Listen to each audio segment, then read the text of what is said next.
The blizzard howled like a wounded beast across the Rocky Mountains, sheets of white obscuring everything beyond 10 feet.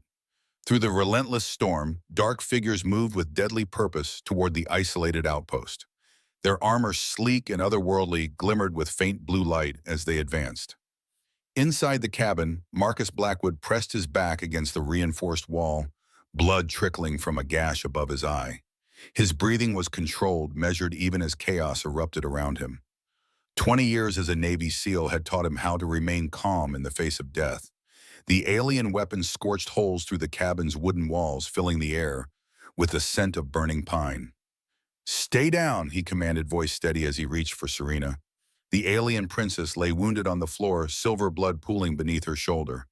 Her once proud eyes now looked at him not with disdain, but with something unexpected trust. "They're coming to kill you," she whispered, her voice barely audible above the howling wind. "Because of me." Marcus checked his makeshift weapons, a combat knife, a handcrafted bow, and various traps he'd set around the perimeter. Then they'll have to work for it. When their hands accidentally touched in the darkness, something extraordinary happened. A soft blue light began to emanate from the point of contact, growing stronger, spreading up their arms like liquid fire. Neither pulled away. The light intensified, becoming almost blinding, forming a dome of energy around them, just as the cabin door burst open. The alien assassins hesitated at the threshold, weapons raised, but unfired, startled by the luminescence that should not exist between their species. "What is this?" one of them demanded in their harsh, clicking language. Serena's eyes widened with realization and wonder. "The bond," she whispered. "It's real." The light pulsed once violently, and then 72 hours earlier, the Great Hall of the Galactic Council gleamed with cold magnificence. Thousands of years of advanced civilization were etched into every surface, walls of liquid metal that shifted and swirled, ceiling panels that mimicked the cosmos above their homeworld, Azuria. Council members, tall and regal with their silver-scaled skin and emerald eyes, looked down from elevated platforms that hovered without visible support. This was the heart of power for a civilization that had mastered interstellar travel centuries before humans had invented the wheel. And kneeling at its center, bound by energy cuffs that hummed with lethal potential, was Princess Serena of the Royal House of Azuria. Her silver hair, traditional mark of royal lineage, cascaded down her back. Where others might tremble, she kept her spine straight, her gaze unflinching. Guards flanked her, their ceremonial armor gleaming in the ethereal light. Their clawed hands rested on weapons that could reduce a human to atoms. High Elder Thalos, ancient, even by Azurian standards, his scales dulled with age to the color of stone, raised his staff. The chamber fell silent. "Princess Serena of the ninth bloodline, heir to the western seas, you stand accused of the highest treason." His voice echoed without technological amplification. "You have rejected the sacred bond with High Commander Drazics, a union decreed by this council and blessed by your mother, our queen." The council chambers remained silent, but tension crackled like electricity. This was unprecedented, a royal refusing an arranged marriage, especially one meant to unite two powerful houses. Serena lifted her chin, her voice clear and strong.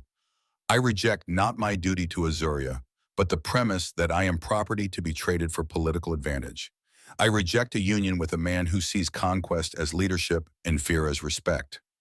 Gasps rippled through the chamber. Commander Drazics himself sat among the military elite, his face impassive, but his eyes burning with humiliation and rage.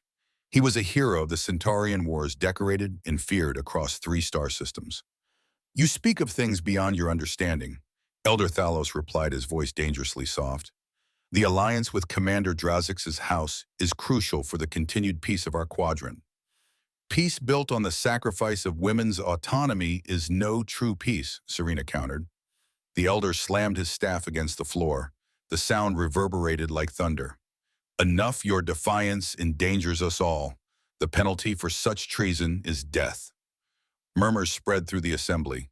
Execution of royalty was rare even for treason. From the highest tier, a figure moved forward, Queen Lyriel, Serena's mother. Her face remained an elegant mask, but those who knew her well might have detected the subtle tension in her posture. "High Elder," the queen spoke, her voice like silk over steel. "While my daughter's actions merit severe punishment, her royal blood still holds value for Azuria's future. Perhaps there is An alternative. Elder Thalos tilted his head, considering. What do you propose, your majesty? If she rejects union with her own kind, the queen said carefully, then perhaps union with a lesser species would be fitting. A punishment that preserves her life, but ensures she understands the consequences of rejecting her duty. The chamber erupted in shocked whispers. Commander Drazix leaned forward, suddenly interested. You suggest binding her to an off-worlder. Not just any off-worlder, the queen continued. A human. The whisper became a roar. Humans were considered primitive by Azurian standards, barely spacefaring, technologically infantile, emotionally volatile. To bind a royal to a human was unthinkable. It was the perfect humiliation. Elder Thalos raised his hand for silence, his ancient eyes calculating. A fitting punishment indeed. The princess who believes herself too good for an Azurian war hero shall be bound to a human. His thin lips curved in what might have been a smile. Let her live among them far from the comforts of Azuria until she learns humility. Serena's composure finally cracked. You would not dare. The council has spoken, Elder Thalos declared. Princess Serena will be bound to a human male of our choosing and exiled to Earth until such time as the council deems her lesson learned. Commander Drazix's satisfaction was palpable from across the chamber. A fitting end for a princess who forgets her place. Serena's eyes found her mother searching for some sign, some explanation for this betrayal. The queen's face remained unreadable, but for the briefest moment, something flickered in her eyes, something that might have been sorrow, or perhaps something else entirely.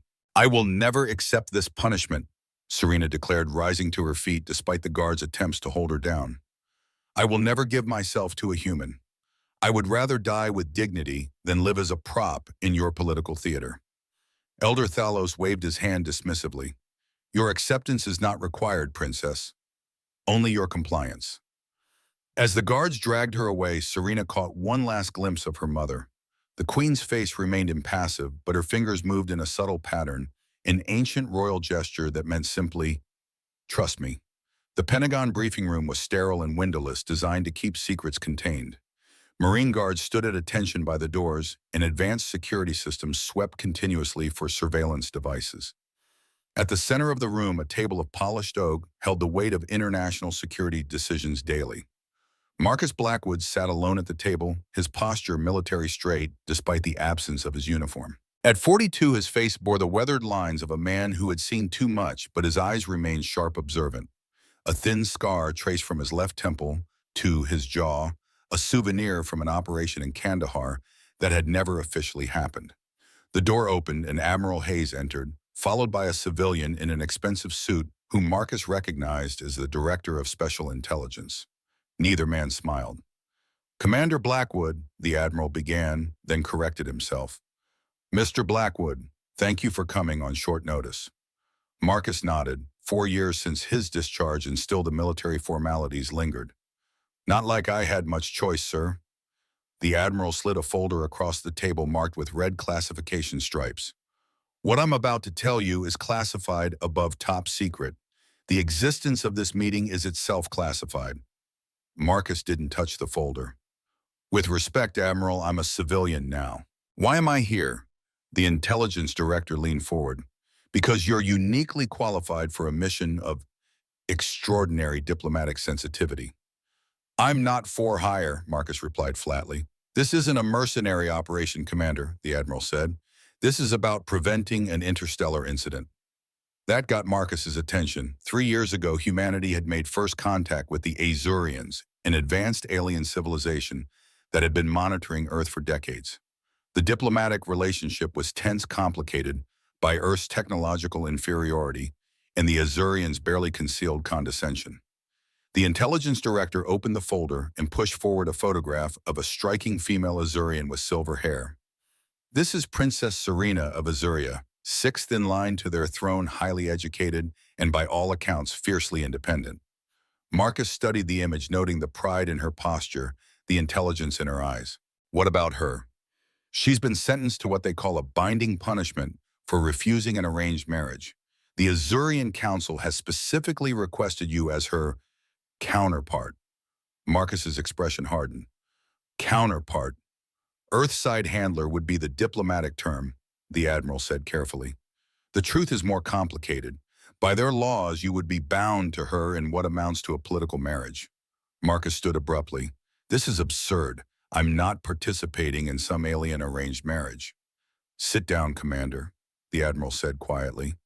This isn't a request. The stability of Earth-Azurian relations hangs in the balance. Why me? Marcus demanded. The intelligence director cleared his throat. Your psychological profile, combat record, and personal history make you an ideal candidate. The Azurians specifically requested someone with military experience and leadership qualities. Marcus's jaw tightened. They meant his discharge, the incident that had ended his military career. The mission in Afghanistan where he'd lost half his team because a superior officer had ignored his intelligence assessment. His subsequent insubordination had saved the remaining team members, but cost him his career. This is not optional, Blackwood, the Admiral said, his voice softening slightly. But it may be the most important service you've ever rendered to your country, to your planet. Marcus closed his eyes briefly, memories of Arlington Cemetery flashing through his mind, the graves of men who had trusted him, men who had died because those in power refused to listen to those who understood the ground reality. When he opened his eyes again, his decision was made. What exactly does this binding entail? You'll be stationed at a remote outpost in the Rocky Mountains neutral territory established under the Earth-Azuria Accord. You'll be responsible for the princess's safety and acclimation to Earth. The assignment is indefinite. And if I refuse, the Admiral's expression was grim, then we find someone else, someone less qualified, less prepared, someone who might mishandle a situation with interstellar consequences. Marcus recognized the manipulation, but also the truth behind it. This wasn't just about him anymore. When do I meet her? He asked finally. Tomorrow. The transfer will happen at dawn. The military transport helicopter thundered over the snow-capped peaks of the Rocky Mountains. Below them stretched miles of pristine wilderness untouched by human development, a buffer zone established after first contact. Marcus sat opposite the Azurian delegation, studying them with the same careful attention they directed toward him. The princess sat rigidly between two guards, her silver hair now bound in elaborate braids, her wrists encircled by ceremonial cuffs that glowed with a soft blue light. She hadn't spoken a word since boarding, hadn't even looked at him directly. The Azurian diplomat, a tall male with elaborate scale patterns that Marcus had learned indicated high social status, finally broke the silence. Human, do you understand the honor being bestowed upon you?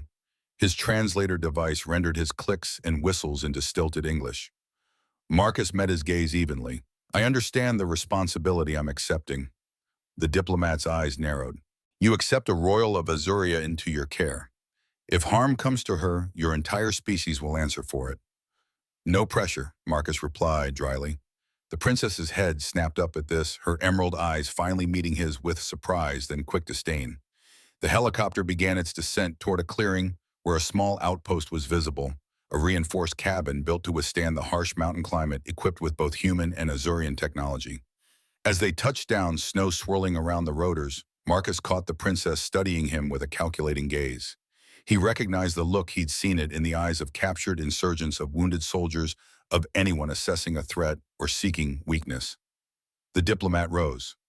The binding ceremony will commence immediately. Outside the helicopter in the biting cold of the mountain air, a small platform had been prepared. Azurian symbols were etched into the stone, glowing faintly blue against the white snow. The diplomatic teams from both sides formed a circle around it. Marcus and the princess were positioned facing each other on the platform. An Azurian elder stepped forward, holding an ornate device. This binding is punishment and lesson, the elder intoned. Princess Serena of Azuria is bound to this human until the council deems her humility sufficient. Any attempt to escape or terminate the binding will result in severe consequences for both parties. The elder activated the device, and the ceremonial cuffs on Serena's wrists glowed brighter. A thin beam of energy connected them briefly to a similar band that materialized around Marcus's wrist. The binding is complete, the elder declared. The exile begins now. The Azurian delegation departed without ceremony, boarding their shuttle without a backward glance at the princess. The human diplomats followed suit after brief, awkward nods to Marcus. Within minutes they were alone, a disgraced Navy SEAL and an alien princess standing in the snow as the sounds of the departing aircraft faded into the mountain silence. Serena finally spoke her translator, rendering her words in perfect cold English. "You are my jailer, nothing more. Do not presume to speak to me as an equal." Marcus looked at her impassively, then turned toward the cabin. "Night's coming, storm too. You can stand out here and freeze if you want, Your Highness, but I'm going inside." He walked away without looking back, leaving footprints in the snow that were quickly filled by the increasing snowfall. After a long moment of stubborn pride, Serena followed her steps, light and reluctant, on the unfamiliar terrain. The outpost cabin stood defiant against the mountain wilderness, a structure of sturdy timber and reinforced composite materials. Inside, the clash of two civilizations was evident in every corner. Human furniture beside Azurian technology, Earth-made kitchen equipment alongside alien environmental controls. Marcus moved with practiced efficiency, checking supplies and systems as Serena stood rigidly by the entrance, refusing to fully enter what she clearly considered primitive accommodations. "The temperature regulator is malfunctioning," she stated, her tone accusatory. Marcus didn't look up from the fireplace where he was arranging kindling. "No, it's working fine. I turned off the Azurian system. We'll use fire for heat." "Barbaric," she muttered, but the contempt in her voice didn't mask the slight shiver in her frame. Azurians were adapted to a warmer climate than Earth's Rocky Mountains in early winter. "Practical," Marcus corrected. "If something breaks in that alien tech, I can't fix it, but I can always make fire." With a scratch of a match, flames bloomed among the kindling, quickly growing to illuminate the cabin with warm orange light. Despite herself, Serena moved closer to the heat. Marcus gestured to a door off the main room. "That's your quarters. They've been adapted for your physiology, higher oxygen content, adjusted humidity. This main area is neutral territory." She glanced at the door, then back at him with suspicion.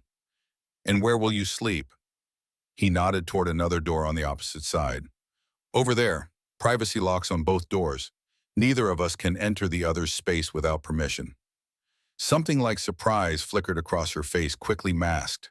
She had clearly expected worse accommodations, or perhaps no consideration for her privacy at all. "The binding requires proximity," she said stiffly. "We must remain within 1 kilometer of each other or face consequences." Marcus nodded. "I'm aware of the terms. 1 cabin, 2 separate spaces. We'll manage." He turned away from her, hanging a pot over the fire and filling it with water from a container. The normalcy of his actions, a soldier making camp, stood in sharp contrast to the extraordinary circumstances. Serena watched him with poorly concealed curiosity. "You are not what I expected." "And what did you expect, Your Highness? Some drooling, knuckle-dragging primitive?" Her silence was answer enough. Marcus continued preparing a simple meal, his movements economical. "I fought in 3 wars across 2 continents. Led men through the worst conditions imaginable. Survived situations where survival wasn't supposed to be an option." He looked up, meeting her gaze directly. "I may not have your technology or your lifespan, but I'm not some animal you can look down on." She turned away, moving to examine the cabin's sparse furnishings. "Your species has barely left its own atmosphere. You still kill each other over imaginary lines on your planet's surface. Your technological development is infantile compared to ours." "And yet here you are," Marcus replied evenly, "exiled by your own people, bound to one of us primitives." He stirred the contents of the pot. "Looks like advanced civilization has its own problems." Serena's spine stiffened, but she offered no retort. Instead, she studied the binding bracelet on her wrist, its soft blue glow, a constant reminder of her punishment. "This isn't what either of us would choose." Marcus continued, his tone softening slightly. "But we're stuck with each other for now. We can spend that time fighting, or we can find a way to coexist." "I have nothing to learn from humans," she replied coldly.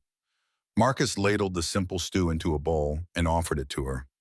"Then consider this a lesson in survival instead. Eat, keep your strength up. These mountains don't care about your royal blood or your advanced civilization. They'll kill you just the same if you're not prepared." She hesitated, then accepted the bowl with obvious reluctance. The first taste clearly surprised her simple earth ingredients, but prepared by someone who had learned to make the most of limited resources. They ate in silence as darkness fell completely outside the wind, beginning to pick up around the cabin. Marcus checked the windows and doors, securing the outpost with the thoroughness of someone who understood that safety was never guaranteed. When he finished, he paused by his door. "Tomorrow I'll show you the perimeter, the emergency systems. You should know how everything works." He studied her for a moment. "Whatever you think of us, this is your home now, at least for a while.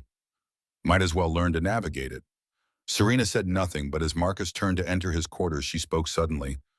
"Why did you accept this binding? You could have refused." He looked back at her, his expression unreadable in the firelight. "No, I couldn't have. The stakes were too high." "You fear your government's punishment." A shadow crossed his face. "I fear what happens when those who don't understand the ground reality make decisions that affect lives. I've seen what that costs." He pushed his door open. "Good night, Your Highness." As the door closed behind him, Serena remained by the fire alone with her thoughts and the alien sounds of an Earth night in the mountains. For the first time since her sentence was pronounced, the weight of her exile truly settled upon her. She was alone on a primitive world, bound to a human who defied her expectations, far from everything she had ever known. Pride kept her spine straight, but as she finally retired to her own quarters, even pride couldn't prevent the single tear that traced a silvery path down her cheek. Dawn broke over the mountains, painting the snow-covered peaks in shades of gold and pink. The air was crystal clear, the sky a perfect blue that seemed to stretch forever. The beauty of Earth's wilderness was undeniable, even to eyes accustomed to the engineered perfection of Azuria. Marcus stood outside the cabin, breath frosting in the morning air as he assessed their surroundings. He wore Earth clothing adapted for the climate-insulated tactical pants, thermal layers, and a heavy jacket. A knife was visible on his belt, and Serena suspected other weapons were concealed on his person. She emerged reluctantly from the cabin, dressed in her Azurian attire, which, while technologically superior to Earth fabrics, was designed for different environmental conditions. She refused to admit she was cold. "We need to establish a security perimeter," Marcus explained, pointing to the tree lines surrounding their clearing. "These mountains have predators, wolves, mountain lions, bears. We also need to gather additional supplies before winter sets in fully." "Your diplomatic team did not adequately provision this outpost," Serena asked, disapproval evident. Marcus's expression hardened slightly. "They provided basics, but I don't rely on others for my survival, never have." He led her around the perimeter of the clearing, pointing out natural features, explaining sight lines and defensible positions, with the practiced eye of someone who had spent a lifetime in conflict zones. Despite herself, Serena found his methodical approach familiar, not unlike Azurian military doctrine, though more adaptive to terrain and circumstances. As they reached the edge of the forest, Marcus stopped abruptly, crouching to examine something in the snow. "Tracks," he said quietly. "Fresh, not human." Serena looked where he indicated, seeing deep impressions unlike any Earth animal she had studied in preparation for her exile. "These are not from an indigenous species," she said, her voice suddenly alert. Marcus straightened, scanning the tree line with new intensity. "What are they?" "I cannot be certain, but they resemble—" Her voice trailed off, her expression shifting to one of genuine concern. "On Azuria, we have predators called Vix, but they could not possibly—" A low growl emanated from the trees, deep and guttural, a sound that did not belong on Earth. Serena froze, her body tensing in recognition. "Inside. Now," Marcus ordered, his hand moving to his knife. "No," Serena countered, her eyes fixed on the trees. "If it is what I think, your primitive weapons will be useless." The creature emerged from the shadows of the forest, larger than a bear, with 6 powerful limbs and skin like burnished metal. Its head bore multiple eyes and a maw of serrated teeth. It moved with predatory grace, focusing immediately on the 2 figures at the forest edge. "Vix," Serena whispered, but how? Questions later. Marcus cut her off, slowly backing away. "How do we fight it?" "We don't. We run." For the first time, the princess's voice held no contempt, only urgent warning. The creature charged with shocking speed. Marcus shoved Serena aside, rolling in the opposite direction as massive claws tore through the space where they had stood. He came up with his knife ready, circling to keep the creature's attention on him rather than the princess. "Get to the cabin," he shouted, but Serena remained frozen, staring at the Vix with horrified recognition. "It's not possible," she repeated. "They cannot survive in Earth's atmosphere without—" The creature lunged again, and this time Marcus met it, driving his knife into a joint between its armored plates. The Vix roared in pain, but seemed more enraged than injured. One massive paw caught Marcus across the chest, sending him sprawling into the snow. Serena's paralysis broke. With surprising speed, she darted forward, interposing herself between the advancing creature and the fallen human. From within her robe, she drew a small device, a ceremonial weapon that had escaped the notice of both their handlers. "Stand aside, human," she commanded as Marcus struggled to his feet. The Vix charged again, and Serena activated the device. A flash of energy burst forth, striking the creature squarely. It stumbled, its multiple eyes blinking in confusion, but continued its advance. "It's been adapted to resist standard Azurian weapons," she realized aloud, backing away. Marcus was on his feet again, blood trickling from a cut on his forehead. "Then we adapt too." He scanned the clearing eyes, locking on a fallen tree branch. In one fluid motion, he seized it, broke it against his knee, and charged back toward the monster. "What are you doing?" Serena shouted. "You cannot defeat a Vix with a stick." But Marcus wasn't aiming to defeat it, he was creating a distraction.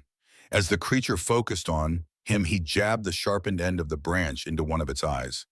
The Vix howled, rearing back, giving Marcus the opening he needed to grab Serena's arm. "Run!" he ordered, and this time she didn't argue. They sprinted toward the cabin, the enraged roars of the injured Vix close behind them. Marcus reached the door first, throwing it open and pushing Serena inside before slamming it shut behind them. He immediately began barricading the entrance with furniture.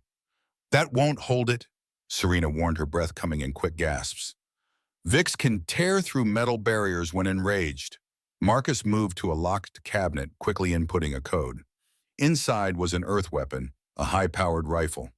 "Then we need something that packs more punch than a stick or your little zapper." The walls of the cabin shuddered as the Vix slammed against them. Wood creaked ominously. "Aim for the secondary eyes," Serena instructed, pointing to her own temple to indicate the location. "It's their most vulnerable point." Marcus positioned himself by a window, rifle ready. "How the hell is an Azurian predator on Earth? Your people promised no biological imports." Serena's expression darkened. This was no accident. Vix don't just appear, they're engineered bioweapons created during the Centaurian Wars. Someone sent it here deliberately. The implication hung in the air between them as the creature circled the cabin, testing for weaknesses. Someone wanted one or both of them dead. The Vix charged again, this time at a window. Glass shattered inward as one massive limb broke through. Marcus fired 3 precise shots. The creature screamed, a high-pitched wail that seemed to pierce through their skulls. It withdrew, circling again, wounded, but not defeated. "We need to end this," Marcus said grimly. "It's not giving up." Serena looked around the cabin, her gaze falling on the Azurian environmental controls she had dismissed earlier. "The atmospheric regulator, if we can modify it to emit high-frequency sound waves. Will that kill it?" "No, but it might drive it away. Vix have highly sensitive auditory systems." They worked quickly, Serena directing, as Marcus modified the device with tools from his supply kit. The princess's knowledge and the human's practical skills formed an unexpectedly effective combination. Outside, the Vix had gone silent, a more worrying sign than its earlier rage. "It's planning something," Serena warned. "They're intelligent hunters." As if on cue, the cabin's roof splintered as the creature leapt onto it from a nearby tree. Claws began tearing through the material overhead. "Now or never," Marcus said, activating their makeshift sonic weapon. The device emitted a high-pitched wail that was barely audible to human ears, but clearly excruciating to the Vix. The creature thrashed wildly on the roof, then retreated with a final shriek of pain, disappearing into the forest. In the sudden silence, Marcus and Serena stared at each other, both breathing heavily. For the first time, they had worked together rather than against each other. For the first time, they had seen each other's strengths rather than weaknesses. "You fought well," Serena admitted reluctantly. "For a human." Marcus checked his rifle, then moved to secure the damaged window. "And you know your biology. Saved both our lives." As they repaired the cabin's defenses, a new wariness settled between them, not of each other, but of the forces that might have engineered this attack. Someone didn't want this exile to proceed peacefully, and the wilderness around them now held threats far beyond Earth's natural predators. "We should prepare for another attack," Marcus said, looking out at the forest where the creature had disappeared. "That thing was sent to kill us." Serena nodded, her royal demeanor momentarily set aside in the face of this new threat. "Yes, and whoever sent it will not stop with one failure." As night began to fall, they worked side by side, reinforcing the cabin. An unspoken truce formed in the crucible of shared danger. When their hands accidentally brushed while positioning a defensive barrier, something unexpected happened. A faint blue glow emanated briefly from the point of contact, startling them both. Serena jerked away, as if burned, her eyes wide with shock. "That's not possible," she whispered. "What was that?" Marcus demanded. She turned away, refusing to meet his gaze. "Nothing, malfunction in the binding technology." But the trembling of her hands betrayed her words. Whatever had just happened between them was not a malfunction. It was something that frightened the princess far more than the monster they had just fought.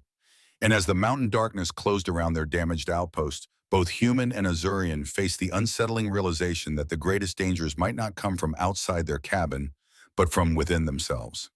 Morning light filtered through the hastily repaired window of the outpost, casting dappled patterns across the wooden floor. The cabin bore the scars of yesterday's attack, splintered wood-torn furniture, bloodstains not yet fully scrubbed away. Outside, fresh snow had covered the Vix's tracks, as if trying to erase evidence of the creature's impossible presence on Earth. Marcus sat at the table, cleaning his rifle with methodical precision, each movement economical and practiced. 20 years of military discipline had ingrained these rituals into muscle memory. Weapon maintenance came as naturally as breathing. His face revealed little, but the tightness around his eyes betrayed his concern about their situation.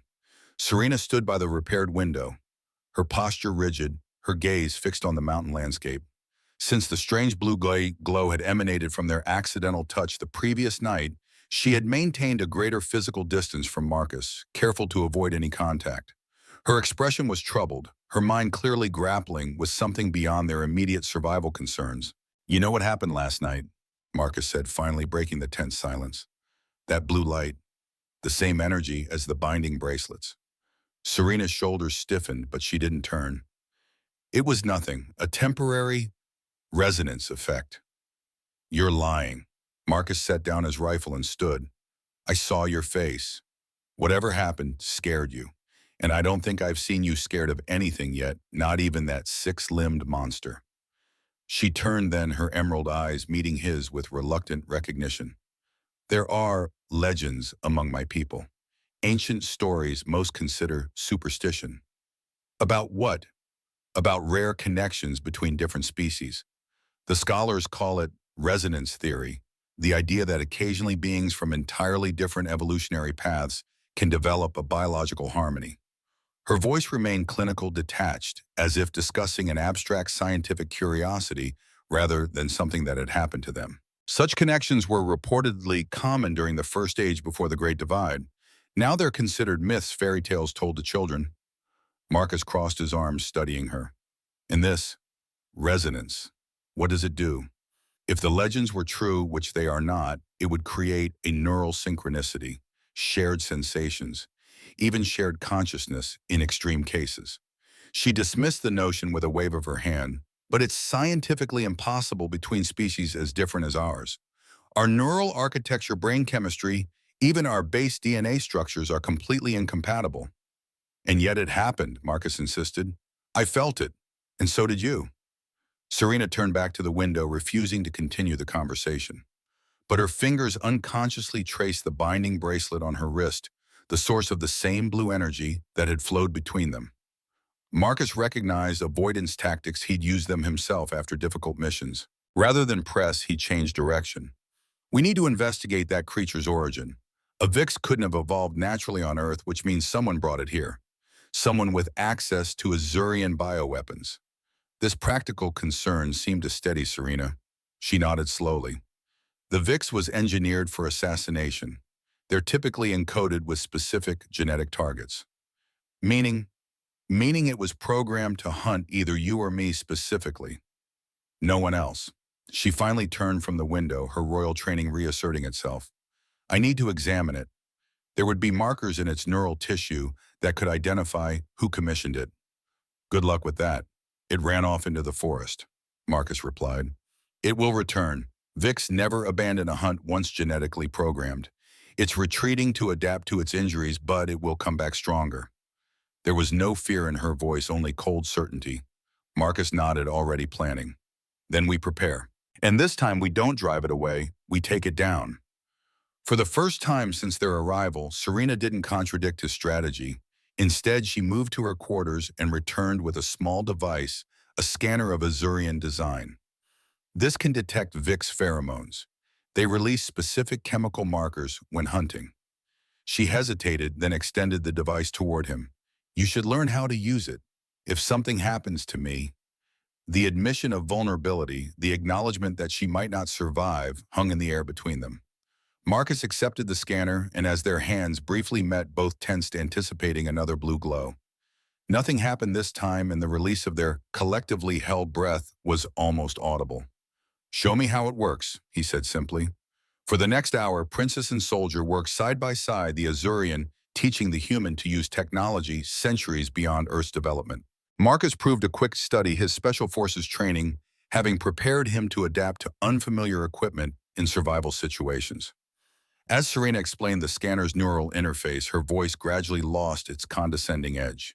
She found herself impressed by his questions, direct, practical, focused on essential functions rather than theoretical underpinnings. You learn quickly, she admitted reluctantly. Most humans require extensive conditioning before interfacing with the Azurian tech. Marcus's lip quirked slightly. I've had to learn how to use unfamiliar weapons under fire in 7 different countries. Adapt or die. Your military experience, she said, studying him with new interest. You mentioned the wars, conflicts on your own planet. Afghanistan, Iraq, operations in countries whose names never appeared in any official report. His expression grew distant. 20 years of fighting, sometimes for causes I believed in, sometimes just to keep my team alive. You were a commander. A shadow crossed his face. Special Forces team leader. Until I wasn't.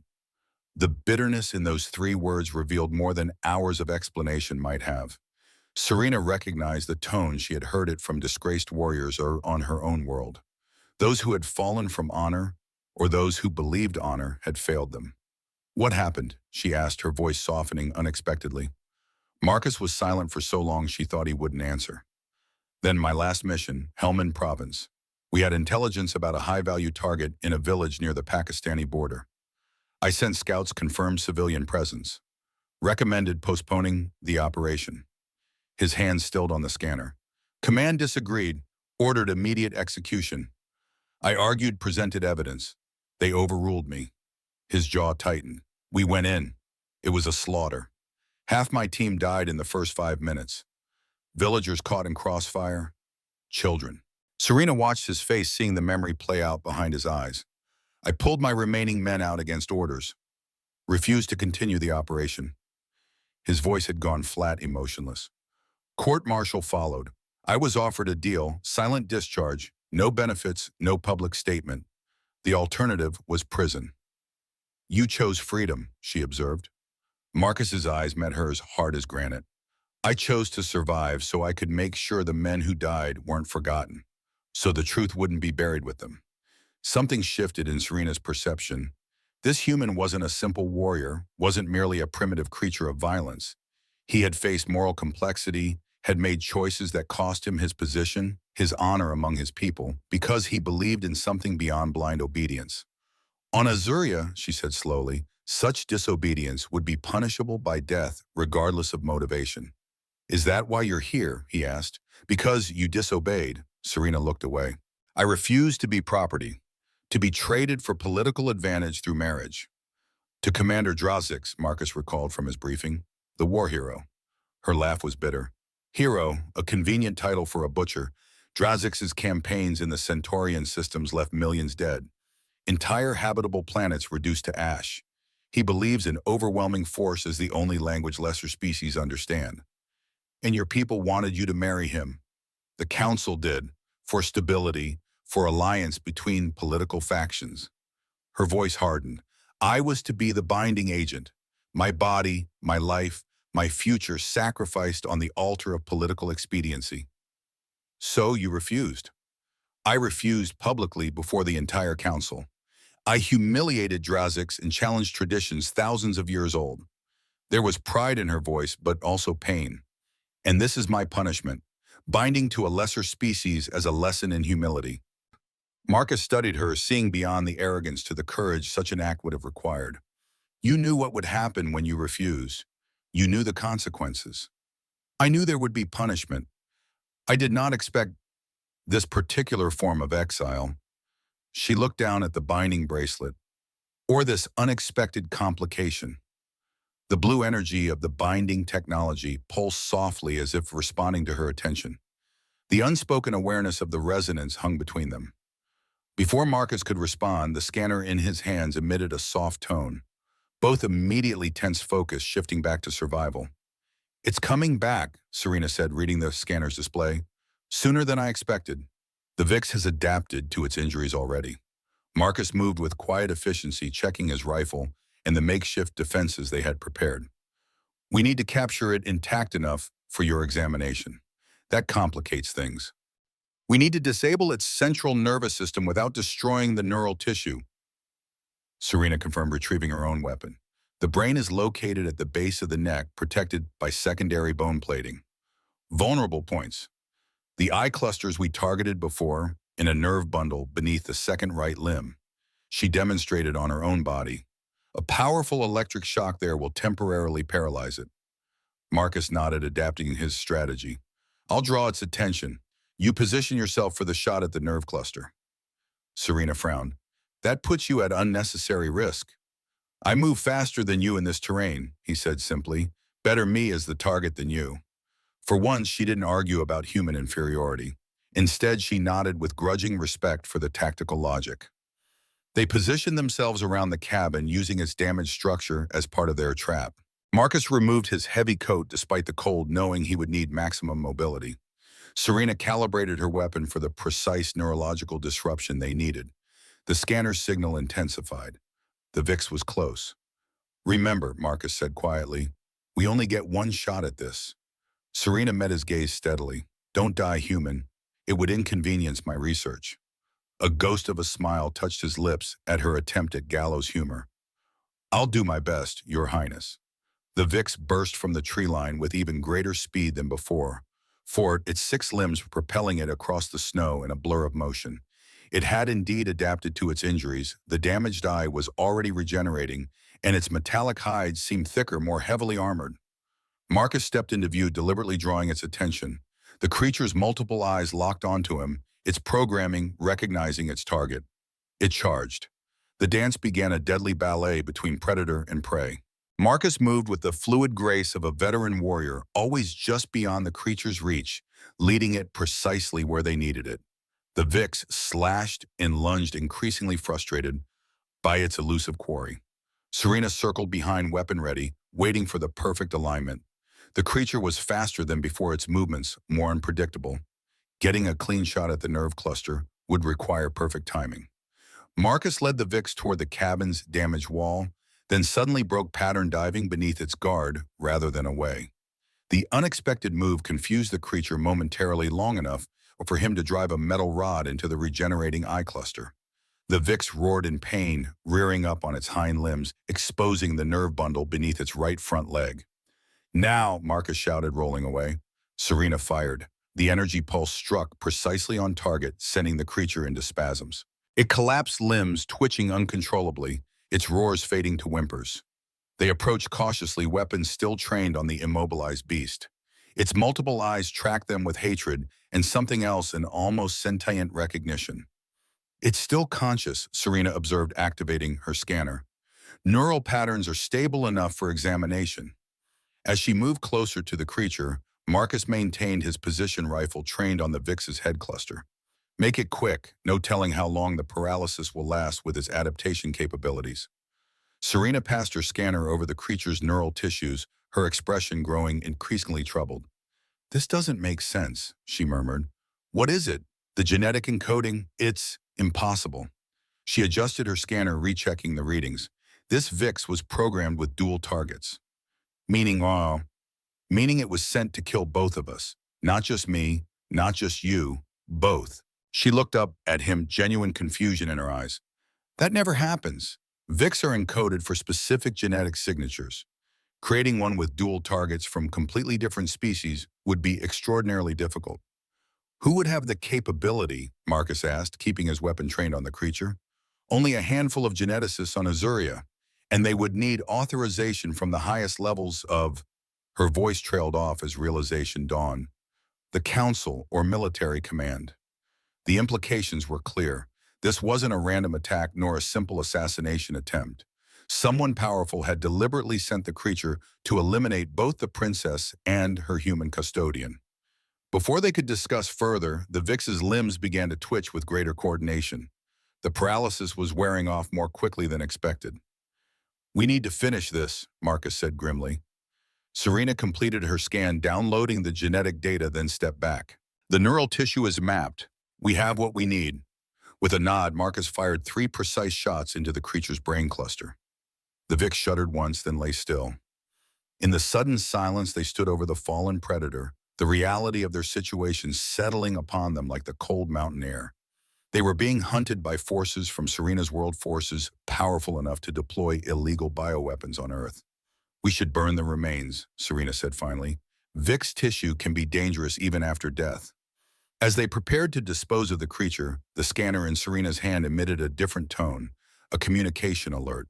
Her expression shifted from surprise to suspicion as she activated the message function. A small holographic image appeared above the device, the face of Queen Lyriel, Serena's mother. The Queen's expression was tense, her voice lowered as if speaking in secret. Daughter, this message comes through channels unknown to the Council. You are in grave danger. The binding was meant to be your protection, but Drazix has turned it into a death sentence. He has allies in the genetic division. Trust no one from Azuria, not even those who claim to speak in my name. The Queen hesitated, then continued with unexpected urgency. The resonance between you is not accidental. It was predicted in the ancient text. Cultivate it. It may be your only defense against what comes. The message ended abruptly, the hologram dissolving into particles of light that faded into the cold air. Serena stared at the now silent device, her face pale, her composure shaken for the first time since their arrival. Your mother knew, Marcus said quietly, about the resonance, about all of this. Impossible, Serena whispered, but the conviction had drained from her voice. The binding was punishment, public humiliation. Or it was protection disguised as punishment, a way to get you off-world and away from Drazix without revealing the true purpose. Serena sank onto a fallen log, the weight of this revelation clearly overwhelming. Her entire understanding of her situation, of her exile, had been upended. If what she says is true, she said slowly, then the attack is only the beginning. We need to understand this resonance, Marcus replied, practical as always. If it's supposed to protect us, we need to know how it works. Serena looked up at him, her royal mask momentarily stripped away, revealing uncertainty and something that might have been fear. In the legends, resonance was developed through physical contact, through proximity. The implication hung between them. The very closeness they had both been avoiding would now be necessary for their survival. We should return to the cabin, Marcus said, offering his hand to help her rise. We have preparations to make. After a moment's hesitation, Serena accepted his hand. The contact was brief, but the now familiar blue energy sparked between them, weaker than before but undeniably present. Neither commented on it as they made their way back to the outpost, but both were acutely aware of a fundamental shift in their relationship. They were no longer merely captor and captive, no longer merely human and alien. They were somehow connected by forces beyond their understanding, forces that powerful enemies feared enough to try to destroy. The days grew shorter, the nights colder. Winter descended upon the Rocky Mountains with unforgiving intensity. Snow piled in drifts taller than a man around the cabin, and temperatures dropped well below freezing. The mountain winds howled like hungry predators seeking entry through every crack and crevice of the outpost. For Marcus, the harsh conditions were challenging but familiar. His military training had included winter survival in environments ranging from the Hindu Kush to the Arctic Circle. He moved through the daily routines of gathering firewood, maintaining their defenses, and hunting for supplemental food with practiced efficiency. For Serena, the bitter cold was an alien torment. Azuria's climate was temperate, carefully regulated by atmospheric technology thousands of years old. Here in the primitive wilderness of Earth, she experienced true environmental hardship for the first time in her life. Yet she adapted with a resilience that surprised Marcus. Her royal pride wouldn't allow her to complain, and her scientific curiosity drove her to understand and overcome Earth's challenges. She studied the principles of insulation, learned to layer clothing properly, and even began to assist with cabin maintenance. Their coexistence evolved gradually from grudging tolerance to cautious cooperation. They developed routines that allowed them to share the confined space without constant friction. Serena analyzing the VIX genetic data during the day, while Marcus patrolled their perimeter, then sharing meals and planning sessions in the evenings. The blue energy of the resonance remained unpredictable, sometimes flaring when their hands accidentally touched, while passing tools or supplies, sometimes absent even during deliberate contact. They began simple experiments testing the conditions that triggered the phenomenon, but progress was slow and findings inconsistent. One evening, as heavy snow fell outside and wind rattled the cabin windows, Marcus returned from checking their defensive perimeter with concerning news. "Storm's getting worse," he said, brushing snow from his coat. "Barometric pressure's dropping fast. This isn't a normal system." Serena looked up from the genetic analysis she'd been conducting on her Azurian tablet. "What do you mean?" "I mean, this storm is too severe, too sudden.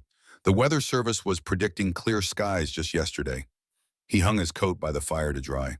"We could be looking at what they used to call a 100-year storm." Serena frowned. "Your meteorological technology is primitive, but even so, such a dramatic miscalculation seems unlikely." "Exactly my point." Marcus moved to the cabin's single radio transmitter, attempting to contact the nearest ranger station. Static was his only response. Serena watched him with growing concern. "You believe the storm is artificial." "I believe in coincidences about as much as I believe in luck," Marcus replied grimly. "We're already being hunted by alien bioweapons. Weather manipulation isn't much of a stretch." "Azurian climate technology is strictly regulated," Serena said, but her tone lacked conviction. "Using it against an inhabited planet would violate multiple treaties." "Would Drazic care about treaties if he wants you dead?" She had no answer for that. Marcus checked their supplies with greater urgency. "If this keeps up, we could be completely isolated for weeks. Power might go too. We need to prepare for worst-case scenarios." They worked side by side into the night, securing the cabin, positioning emergency supplies, creating backup systems for heat and water. The howling wind intensified, rattling the structure with increasing violence. Near midnight, Marcus climbed onto the roof to clear accumulating snow before its weight could damage the already weakened structure. The wind was brutal, the cold biting through his protective clothing. Ice crystals formed on his beard within minutes as he worked to remove the heavy snow. Suddenly, a section of the roof gave way beneath him, damage from the VIX attack that had been hidden by snow. Marcus fell, catching himself at the last moment on a support beam, his body dangling half inside, half outside the cabin. "Marcus," Serena called out in alarm the first time she had used his name rather than human. "Stay back," he shouted. The beam was splintering under his weight, and jagged pieces of broken wood and metal protruded beneath him. If he fell, he would be impaled. The storm intensified around him, wind tearing at his grip. With one hand, he managed to pull his knife and attempted to stab it into the beam as an anchor point. The blade slipped on the icy surface, slicing deeply across his palm. Blood poured from the wound, further compromising his already precarious grip. The beam cracked further. Inside the cabin, Serena made a decision. Despite the danger, she climbed up onto a table, reaching toward him through the broken section of roof. "Take my hand." "If I pull you down with me, we're both dead," he gritted out through clenched teeth. "Trust me," she insisted, stretching her arm toward him. "The resonance, it might help." Marcus had no options left. The beam was seconds from complete failure. With a final surge of strength, he swung his bloodied hand toward hers. Their fingers touched, then clasped firmly together. The blue energy erupted between them with unprecedented intensity, spreading up their arms and enveloping both their bodies in pulsing azure light. Serena gasped as the resonance surged stronger than ever before, creating a connection that transcended physical touch. In that moment, something extraordinary happened. Serena felt Marcus's pain as if it were her own, the burning cold, the sliced palm, the straining muscles. And Marcus felt Serena's fear and determination flowing into him like a river of fire. More than that, they briefly shared consciousness, fragments of memories, flashes of emotion, glimpses into each other's most private thoughts. The experience was overwhelming, intimate, beyond anything either had experienced before. Through this connection, Serena found strength beyond her natural physiology, pulling Marcus up with force that should have been impossible for her slender frame. Together they collapsed onto the cabin floor, the blue energy still coursing around them, binding them together in ways neither fully understood. For long moments they lay there, unable to move, unable to speak, the resonance slowly fading from blinding intensity to a gentle glow, then to nothing. Their hands remained clasped, neither willing to break the connection that had saved Marcus's life. When they finally separated, the absence of the resonance felt like a physical loss. "What was that?" Marcus asked, his voice hoarse. Serena stared at her hands, then at him, her composure thoroughly shattered. That was not supposed to be possible. The legend spoke of shared consciousness, but only after years of connection development. "I felt you," Marcus said quietly. "Not just physically. I felt you, your thoughts, your memories. And you." Serena's voice had lost all its royal hauteur. "I saw Afghanistan. I felt your pain when your men died." Marcus sat up slowly, wincing as the motion pulled at various injuries. "This is what your mother meant. The resonance is growing stronger." Serena nodded slowly. "But I still don't understand why. Why you and I? Why would this ancient connection form between species so different, so evolutionarily distant?" Before Marcus could respond, he noticed her gaze fixed on his wounded hand. The deep knife cut that should have required stitches was already closing the edges, knitting together before their eyes. The blue energy flickered briefly across the wound, then faded. "It's healing me," he said in wonder. "The old text," Serena whispered. "They spoke of this. Accelerated cellular regeneration through quantum entanglement. But it was considered scientific heresy, biological impossibility." Marcus flexed his hand, feeling only the ghost of pain, where moments before there had been a debilitating wound. Impossible or not, it's happening. They looked at each other with new awareness, the shared consciousness experience having stripped away layers of pretense and prejudice. They had glimpsed each other's true selves, had felt each other's pain and courage and fear. Such intimate knowledge could not be undone or ignored. "We need to rest," Serena said, finally practical despite her shaken worldview. "You've lost blood, and the resonance takes energy from both participants." Marcus nodded, allowing her to help him to the fire. As she tended his remaining injuries, her touch was different, careful, almost gentle, without the clinical detachment she had shown before. "The storm," he remembered suddenly. "We need to finish securing—" "It's abating," Serena interrupted, nodding toward the window. Indeed, the howling wind had diminished the snowfall lightning. Rather suddenly, I might add. The implication was clear. If the storm had been artificially generated to kill them, or at least to damage their shelter and expose them to the elements, the plan had failed. And their enemies would be aware of that failure. "They'll try again," Marcus said, watching the settling snow outside with wary eyes. "With something else?" "Yes." Serena finished bandaging a cut on his forearm. "But we'll be better prepared next time." The "we" hung in the air between them, no longer reluctant enemies bound by diplomatic necessity, but allies facing a common threat. Perhaps even something more, though neither was ready to name it. As the adrenaline of crisis faded, exhaustion claimed them both. They fell asleep near the fire, each wrapped in their own blankets, but closer than they had ever willingly positioned themselves before. The resonance had changed something fundamental between them, had opened a door that could not be closed again. Outside, as if in response to this shift, the clouds began to break apart, revealing a sky full of stars shining with cold clarity over the snow-covered mountains. The grand chamber of the Azurian War Council gleamed with metallic opulence, its walls lined with trophies from 1,000 conquered worlds. Holographic displays showed real-time strategic information from across the galaxy, fleet movements, diplomatic tensions, resource allocations. This was the nerve center of an empire that had subjugated entire star systems. Commander Drazik stood at the central platform, his ornate battle armor emphasizing his imposing stature. The scales along his neck were raised in barely contained aggression as he addressed the assembled military leadership. The humans survived, he stated, his voice cold with controlled fury. Both the VIX and the atmospheric assault failed. Elder Thalos, representing the civilian council in this military conclave, tilted his ancient head. Perhaps we should reconsider this course of action, Commander. The princess's exile serves its purpose as a humiliation. Actual elimination seems excessive. Drazix's eyes narrowed. You were not so squeamish when we discussed this initially, Elder. Has your resolve weakened? My concern is diplomatic, not moral, Thalos replied carefully. If Earth's authorities discover Azurian bioweapons deployed on their soil, or worse evidence of climate manipulation, the consequences could be significant. Earth is a primitive backwater, Drazix dismissed. They lack the technology to prove Azurian involvement, and even if they suspected, they lack the military capability to respond meaningfully. You underestimate them, a new voice interjected. All heads turned toward Queen Lyriel, who entered the chamber with regal composure. Her presence was unexpected. The War Council rarely included the ceremonial monarch in its deliberations.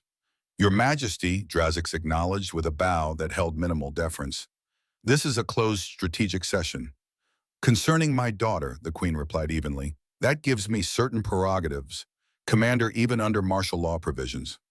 She moved to the central platform, her silvery gown contrasting sharply with the military uniform surrounding her. Our intelligence suggests that human ingenuity should not be discounted. Their adaptive capabilities have repeatedly surprised our xenobiologists. With respect, Your Majesty, Drazix countered, I have fought against 17 different species across 32 campaigns, species far more advanced than humans. None could stand against Azurian military superiority.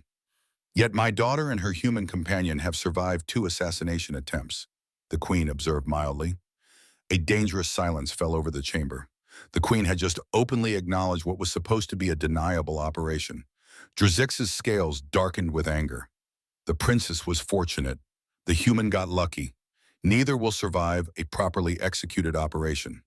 And who will execute this operation? Commander, more illegal bioweapons, weather manipulation technology forbidden by Interstellar Treaty. The Queen's voice remained calm, but her eyes held steel. Activities that, should they become public, would violate not only our agreements with Earth, but our own laws.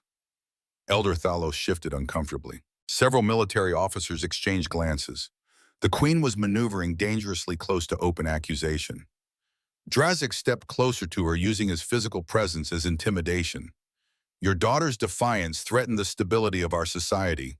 Her punishment was meant to restore order. If that punishment fails to be instructive, more direct measures are justified. By whose authority? The Queen challenged. By the authority of this council, Drazix replied smoothly, which voted unanimously to sanction special measures should the exile prove ineffective. The Queen's gaze swept the room, noting how many officers avoided her eyes. I see. And these special measures include assassination on foreign soil. Interesting that such a vote never came before the civilian council or the throne.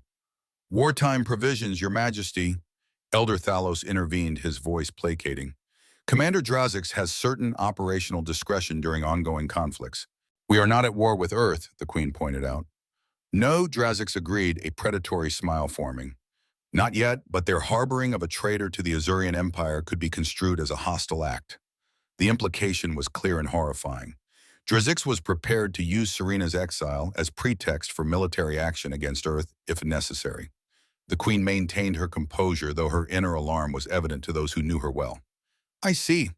Well, Commander, before you initiate an interstellar war, perhaps you might consider the possibility that eliminating my daughter could have unexpected consequences.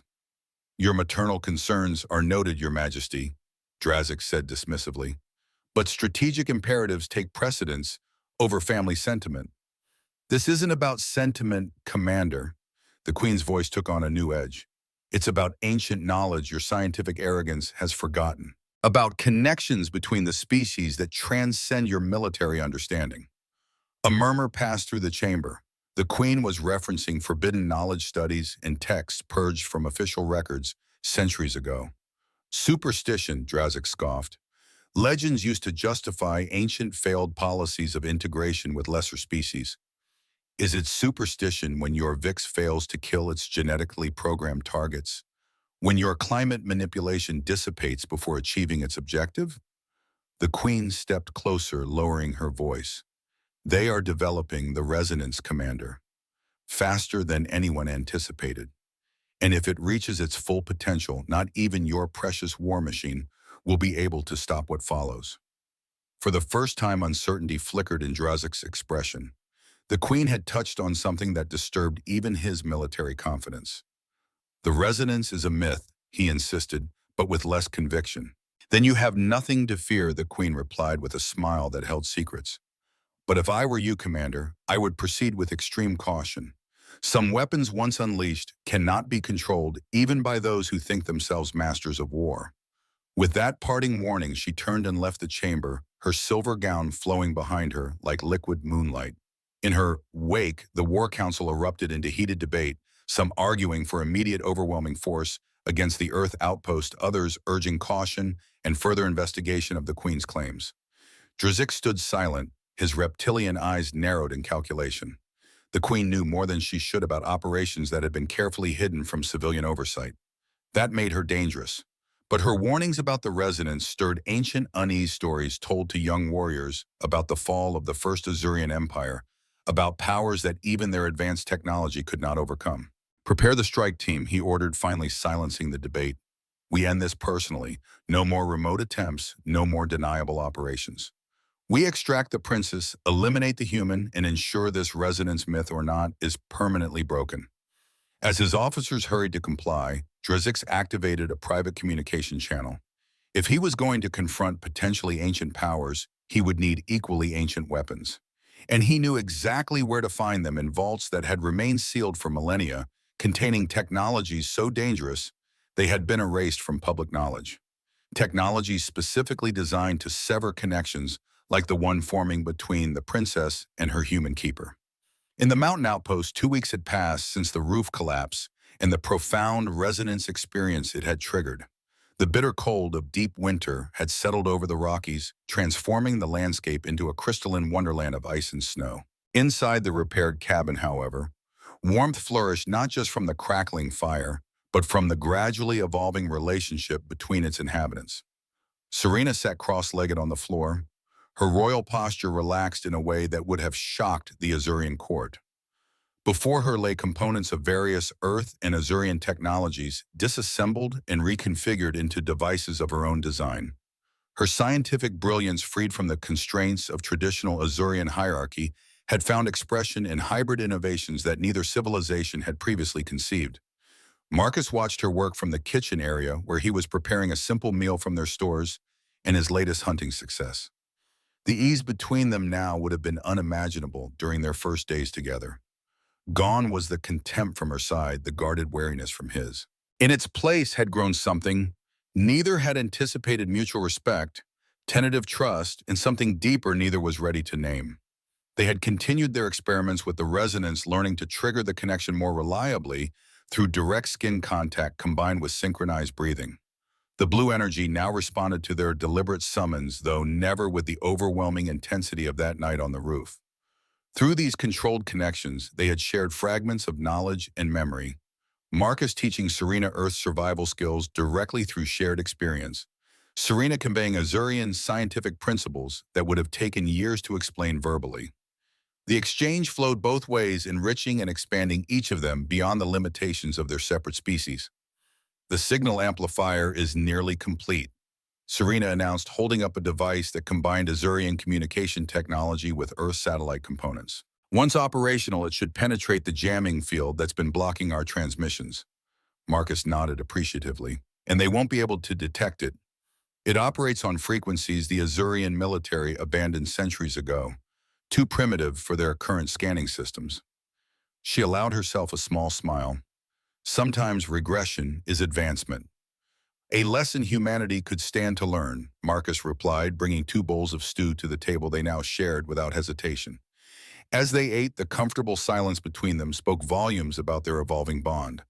The initial crisis of survival had forged a connection that transcended their differences. Serena no longer saw Marcus as a primitive lesser being, but as a partner whose strengths complemented her own. Marcus no longer viewed Serena as an arrogant alien princess, but as a brilliant woman whose courage matched her intellect. After dinner, as had become their custom, they sat near the fire and shared stories, Marcus describing Earth cultures and history, Serena explaining Azurian traditions and cosmic knowledge. Tonight, however, Serena's mood seemed more reflective, her emerald eyes troubled as she gazed into the flames. "What is it?" Marcus asked, attuned now to her emotional states in a way that went beyond the resonance. She hesitated, then asked, "If you could return to your former life, your honor restored, your military career reinstated, would you?" The question caught him off guard. "Why do you ask?" "Please," she said softly. "Just answer." Marcus considered carefully, looking into the dancing flames. "A month ago, I might have said yes without hesitation. Now," he shook his head slowly, "that life feels like it belonged to someone else. I'm not the same man who led that team in Afghanistan. Because of this exile, because of me." Her voice held no accusation, only genuine curiosity. "Because of everything we've experienced together. Because of what I've learned about myself through the resonance." He met her gaze directly. "Some changes can't be undone, Serena. Some journeys don't allow you to return to where you started." She nodded slowly, understanding in her eyes. "On Azuria, I was defined by my bloodline, my position in the hierarchy. Nothing I achieved was truly mine. It all belonged to my royal status." Her fingers traced the binding bracelet, which they now wore by choice rather than compulsion. "Here, for the first time, I am valued for my mind, my abilities, for who I am not, what I represent." "You never needed a title to be extraordinary," Marcus said quietly. The simple compliment brought a flush to her silver-scaled cheeks. Such directness would have been unthinkable in the formal Azurian court. Before she could respond, the signal amplifier on the floor emitted a soft tone, an incoming transmission breaking through the jamming field. Both tensed immediately, all warmth replaced by combat readiness. Serena activated the device, and once again the holographic image of Queen Lyriel appeared. This time, however, the Queen's normally composed features showed clear signs of strain and urgency. "Daughter, time is short. Drazik has convinced the War Council to sanction direct intervention. A strike team launches within hours, elite Shadow Guard assassins with specific countermeasures against the resonance." The Queen glanced over her shoulder as if fearing discovery. "You must leave the outpost immediately. Head west into the deeper wilderness. I've embedded coordinates where help awaits." "Mother, what is happening?" Serena asked, leaning forward. "Why did you arrange this binding if you knew about the resonance?" "There is no time for full explanations. The ancient text predicted this connection, a human and Azurian bond that could bridge the divide created millennia ago. Draziks and the military elite fear what it represents, the end of their supremacist ideology, the proof that our species are not as separate as they've claimed." The Queen's image flickered as interference grew stronger. "The binding bracelets were designed to accelerate what might have taken years to develop naturally. But I never anticipated the connection would grow so strong so quickly." "Why us specifically?" Marcus asked, joining Serena before the hologram. "Why me and Serena?" The Queen's eyes softened briefly. The text spoke of specific markers, a warrior who chose compassion over glory, a royal who valued freedom over power. "When I read your file, Commander Blackwood, your actions in Afghanistan, your sacrifice to save innocent lives, I knew you were the warrior from the prophecy." Marcus and Serena exchanged startled glances. "The strike team comes with ancient technology weapons designed to sever the resonance permanently." The Queen's voice grew more urgent as the hologram began to break up. "You must go now. Together you represent something many on Azuria fear, proof that our path of isolation and supremacy was wrong. That humans and Azurians are meant to—" The transmission cut off abruptly, leaving Marcus and Serena staring at empty air where the Queen's image had been. For a moment, neither spoke, the weight of this revelation settling over them. "A prophecy," Marcus finally said, his practical nature struggling with the concept. "Your mother bound us together because of an ancient prediction. It explains why the resonance formed so quickly, so powerfully between us." Serena rose, already moving to gather essential supplies. and why Drazzix is willing to risk interstellar incident to destroy it. Marcus began systematic preparations for immediate evacuation weapons, survival gear, navigation equipment. How much of a head start do we have? Hours at most. Azurian ships can reach Earth orbit within 6 standard cycles once launched. Serena's movements were precise, efficient, no wasted energy. And these Shadow Guard assassins, what can we expect? The elite of the elite, genetically enhanced, neurally augmented, trained from birth for a single purpose, to kill without failure. Her voice was grim. And if they have technology specifically designed to counter the resonance, she didn't need to finish. Both understood that their strongest advantage, their inexplicable connection, might be neutralized. As they prepared to abandon the cabin that had become their home, Marcus paused, watching Serena move with determined focus. The princess who had arrived in chains, full of contempt and arrogance, had transformed into a warrior partner he trusted with his life. Whatever this resonance was, ancient prophecy or biological quirk, it had created something between them that he was not willing to surrender. "We're not running forever," he said with quiet resolve. "At some point we make our stand." Serena looked up, her emerald eyes meeting his. "Against Azuria's most elite killers, against technology designed specifically to destroy our advantage, against anyone who tries to dictate our fate." He moved closer, deliberate purpose in each step. "Your mother may have arranged this binding because of some prophecy, but what's grown between us since then? That's ours. No one gets to take it away."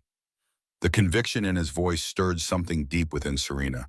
For the first time in her life, someone was fighting not for her title, not for political advantage, but for her, for them, and what they had built together. Without hesitation, she closed the distance between them and took his hand. The resonance flared instantly, blue energy spiraling around their joined fingers. But this time she didn't pull away when the initial surge faded. Instead, she maintained the connection, allowing the energy to stabilize into a steady glow. "Together, then," she said, her voice steady with newfound certainty. "Whatever comes." The blue light pulsed in harmony with their synchronized heartbeats, illuminating the cabin with otherworldly radiance.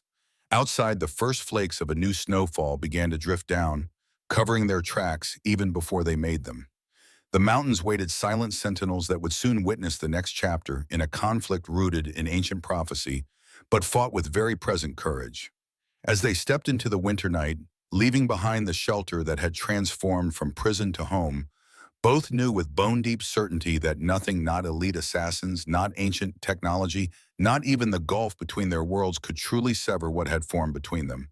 The resonance had become more than a biological connection or a prophesied bond. It had become their choice. The mountain night enveloped them in darkness so absolute it seemed alive. Snow fell in thick, silent curtains, the flakes catching the faint azure glow that occasionally pulsed from Marcus and Serena's clasped hands as they trudged through knee-deep drifts. The temperature had plummeted well below zero, their breath crystallizing instantly in the frigid air. They had been moving for hours, following the coordinates embedded in the Queen's message. The terrain was brutal, steep inclines, hidden ravines, treacherous ice, but they pushed forward with grim determination. Neither complained. Both understood the stakes. Marcus led the way, his military training and Earth survival skills guiding their path through the wilderness. Despite his heavy pack and the difficult conditions, he moved with the fluid economy of a seasoned warrior. Behind him, Serena matched his pace with surprising endurance. The pampered princess who had first arrived on Earth would have faltered within minutes.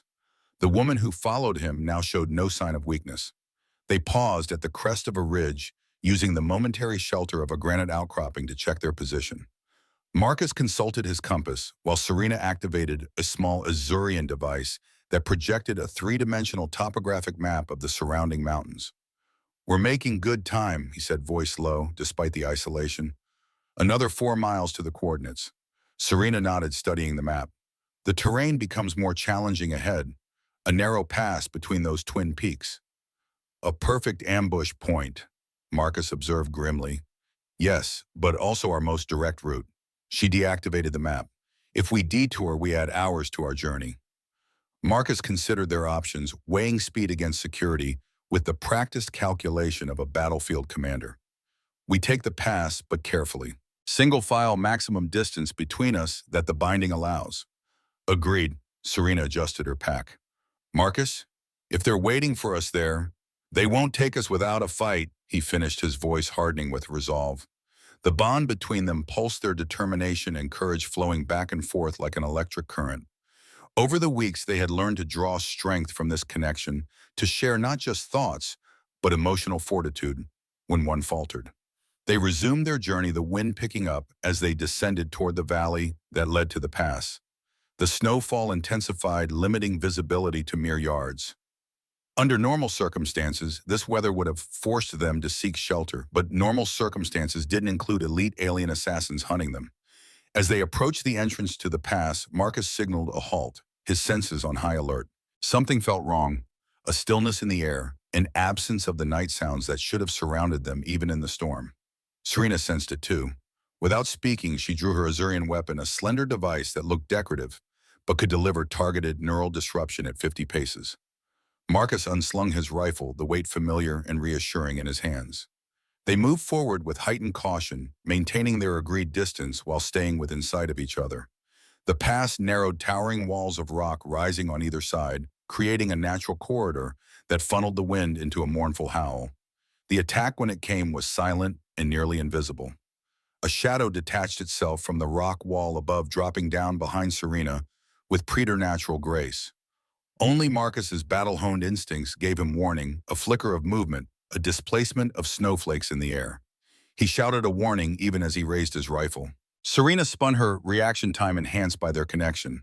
She caught a glimpse of her attacker, a figure in form-fitting black armor, face concealed behind a sleek mask with glowing emerald sensors where eyes should have been. Shadow Guard, the elite assassins of Azuria, enhanced with biotechnology that made them more weapon than person. Her weapon discharged the energy pulse, striking the assassin square in the chest, a hit that should have incapacitated any normal opponent. The Shadow Guard faltered for only a fraction of a second before continuing its advance, drawing a weapon of ancient design. Not a modern energy projector, but something that looked almost ceremonial, a short staff with glowing runes etched along its length. The Resonance Disruptor, Serena called in warning, backpedaling through the snow. More shadows materialized from the storm, 2, 3, 5 assassins converging from different directions. Marcus fired precise shots, dropping one with a bullet through the faceplate, forcing another to take cover. But they recovered with inhuman speed, pressing the attack with coordinated precision. Marcus and Serena instinctively moved together back to back in the center of the pass, creating a defensive perimeter. They had trained for this scenario during the weeks at the cabin, developing fighting techniques that leveraged their different skills and the advantage of their connection. "Remember the plan," Marcus said, his voice calm despite the dire circumstances. "Don't let them separate us." Serena nodded, her royal composure transforming into battle focus. "The one with the staff is the primary threat. If that weapon touches either of us..."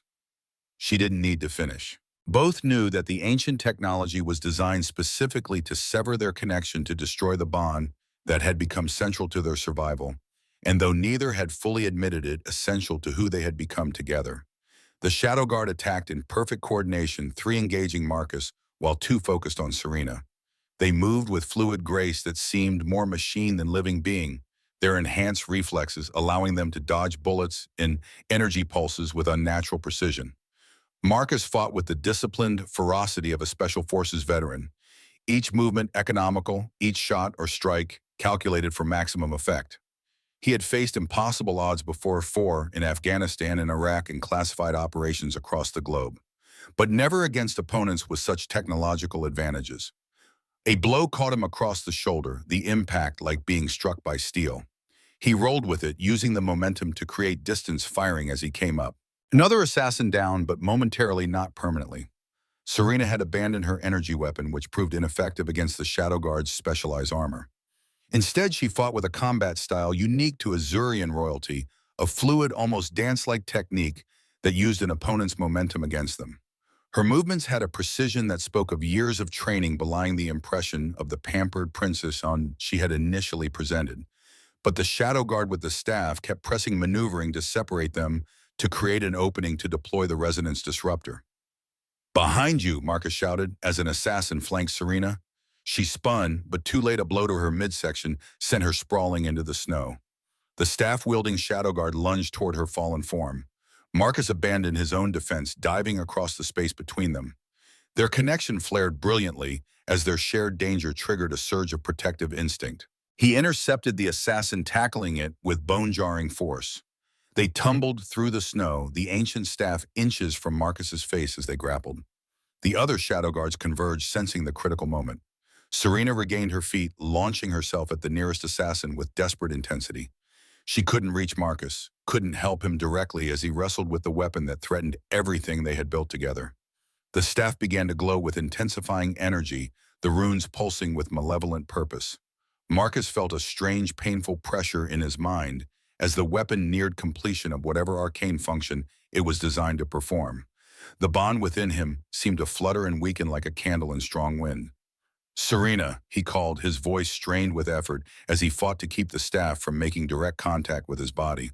"I can't hold it much longer." Serena dispatched her opponent with a precise strike to a nerve cluster beneath the armor, then turned toward Marcus's desperate struggle.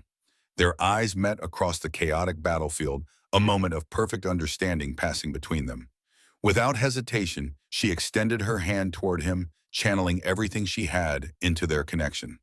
Their bond responded, the azure energy surging between them with unprecedented power. In that moment, their minds united more completely than ever before, not just sharing thoughts or emotions, but becoming something greater than the sum of their separate selves. Through this heightened connection, Marcus gained access to knowledge he couldn't possibly possess, the specific weaknesses in Azurian ceremonial weapons, the precise frequency that would disrupt the staff's ancient technology. With this borrowed knowledge, he shifted his grip, applying pressure to an almost invisible seam in the weapon's construction. The staff fractured with a sound like shattering crystal, its energy dissipating in a shower of azure sparks. The shadow guard froze momentarily, as if unable to comprehend the failure of a weapon that had never failed before. That moment of surprise was all Marcus needed. With a surge of strength born from desperate necessity, he drove his combat knife up through a gap in the assassin's armor. The shadow guard convulsed once, then went still. But the battle was far from over. The remaining assassins regrouped, adjusting their strategy now that the primary weapon had been destroyed. They moved with mechanical precision, three figures in black armor closing in from different angles. Marcus and Serena stood shoulder to shoulder, bloodied but unbowed. The bond continued to pulse between them, stronger than before, as if the attempt to destroy it had only reinforced its power. "Any ideas?" Marcus asked, his breathing labored, blood trickling from a cut above his eye. "One," Serena replied, "but it's risky. More risky than facing three enhanced assassins with depleted weapons." A ghost of a smile touched her lips. "Point taken." Without further explanation, she took his hand, interlacing their fingers deliberately. Their connection responded instantly, azure energy spiraling up their arms, but instead of letting it stabilize as they usually did, Serena closed her eyes and focused intently on amplifying the connection. The energy intensified, growing brighter, spreading outward from their joined hands to envelop them completely in pulsing light. The shadow guards hesitated, their sensors possibly overwhelmed by the unexpected energy signature. Marcus felt Serena's intent through their connection, not just a defensive measure, but an active weapon. He added his own will to hers, directing the energy outward toward their attackers. The light exploded from them in a concussive wave, striking the shadow guards with physical force. The assassins were thrown backward, their armor cracking under the pressure, their enhanced systems shorting out in cascades of sparks. As suddenly as it had manifested, the energy wave dissipated, leaving Marcus and Serena standing alone amid fallen opponents. The snow around them had melted in a perfect circle, steam rising from the exposed ground. They stared at each other in shared astonishment. Neither had known their connection could be weaponized in such a manner that their bond could generate physical force capable of neutralizing multiple enhanced warriors. "How did you know that would work?" Marcus asked, his voice hoarse with exhaustion. "I didn't," Serena admitted. "But the ancient texts my mother referenced. They spoke of the resonance as more than just a mental connection. They called it the force that reshaped worlds." Before Marcus could respond, a mechanical whine cut through the night air, the sound of Azurian engines approaching rapidly. The strike team had brought air support, and their downed comrades had likely signaled their position. "We need to move," Marcus said urgently, gathering their scattered equipment. "The coordinates your mother sent, how much further?" "Less than 2 miles now." Serena quickly retrieved her weapon. "But we'll never make it before they're on us, not on foot." Marcus scanned their surroundings with tactical precision, his mind racing through options. His gaze settled on one of the fallen shadow guards. Their transportation. They must have landed somewhere nearby. Understanding immediately, Serena knelt beside the nearest assassin, searching for a control device. She found it attached to the armor's wrist guard, a small, sleek module with Azurian symbols glowing on its surface. "Can you operate it?" Marcus asked. "Basic transport controls are standardized." She activated the device, studied the display briefly, then nodded with satisfaction. "There. Personal transport module stationed half a mile north of our position." They moved with renewed urgency, following the signal from the hijack controller. Despite their injuries and exhaustion, the knowledge that pursuit was imminent drove them forward through the unforgiving terrain. The transport module proved to be smaller than they had hoped, a sleek, single-person craft designed for Shadow Guard operations. Barely large enough for one Azurian, it would be a tight fit for both of them. "Can you fly it?" Marcus asked as they approached the vessel. "Yes, but not with both of us aboard. It's calibrated for Shadow Guard mass and balance." Serena examined the controls with practiced efficiency.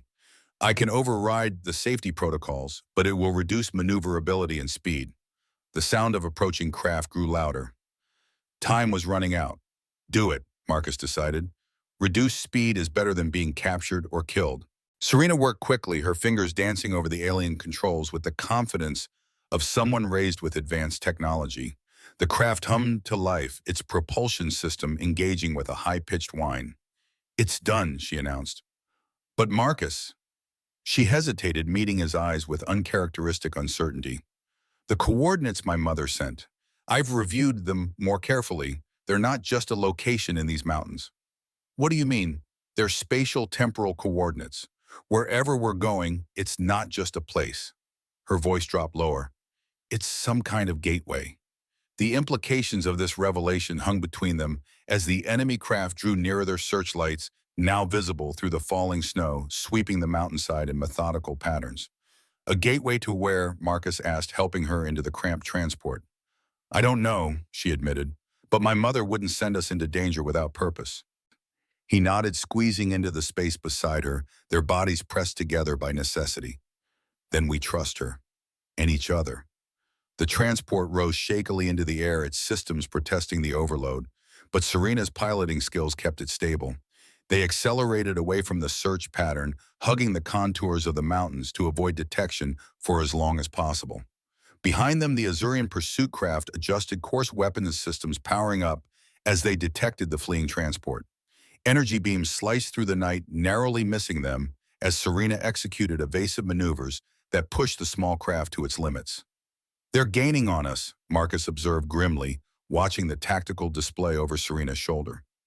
"We're almost there," she replied, her focus absolute as she guided the struggling transport toward a narrow canyon ahead. "The coordinates point to something within that formation." The canyon walls rose around them like ancient sentinels, their stone faces scarred by millennia of wind and weather. The transport's external lights illuminated the passage, revealing a maze of twisting turns and shadowed recesses. Energy weapons continued to fire from behind, striking the canyon walls, sending cascades of rock and ice crashing down. One blast came perilously close, clipping the transport's stabilizer. The craft lurched violently, the alarms blaring as Serena fought for control. "We're losing altitude," she reported tensely. "Primary propulsion failing." Marcus scanned the canyon ahead, searching for any sign of their destination, of the mysterious gateway the coordinates promised. "There."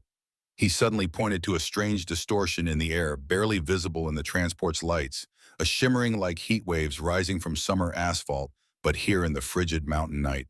Serena adjusted course toward the anomaly as the damaged transport continued to lose power. The pursuing craft were closing rapidly, their weapons charging for another volley that would likely finish the job. "We're not going to make it," Marcus said, the tactical assessment automatic after years of combat experience. "Not both of us, not in this condition." Serena understood immediately what he was suggesting. "No, we stay together. If one of us can reach the gateway, the prophecy specifies both of us." She cut him off firmly. "The warrior and the royal, together. Without that, whatever my mother planned fails." Her emerald eyes held his with unwavering determination. Besides, I'm not leaving you behind.